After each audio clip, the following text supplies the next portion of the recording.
One thing that's important is that one of the main things that people with ADHD complain about is they have trouble staying tuned.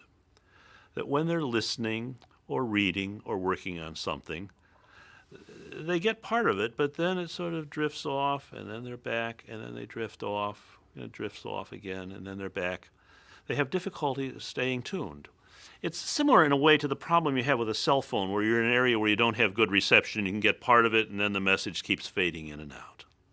The other thing is that they often have a problem with being distracted. Like anybody else, they see and hear things that are going on around them. They have thoughts going through their head. But most people, if they have something they've got to focus on, can push that stuff out of the way and focus on what they've got to do.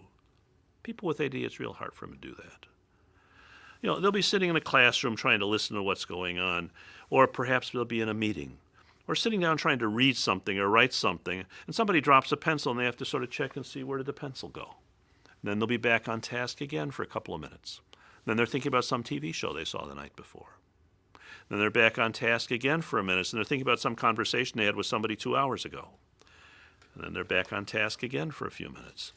And then they're looking out the window like anybody else will from time to time, but they're likely to sit and watch the squirrel go up the tree a little longer than somebody else and be checking out the traffic and the cloud formation, the guy who's mowing the lawn. Then they're back on task again for a few minutes.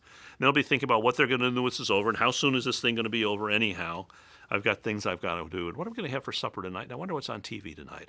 All these things are coming in all at one time, and it's almost like you're trying to watch TV, and you've got 4 different stations all coming in at the same time, on one channel, and it gets kind of hard to separate the signal from the noise.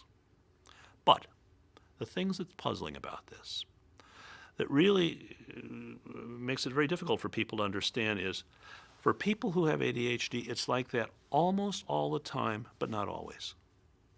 Everybody I've ever seen who has ADD, and that's a lot of people, has a few things they can do where they have no trouble paying attention, no trouble focusing. Let me give you an example. 16-year-old boy I saw, he was the goaltender for his school's ice hockey team.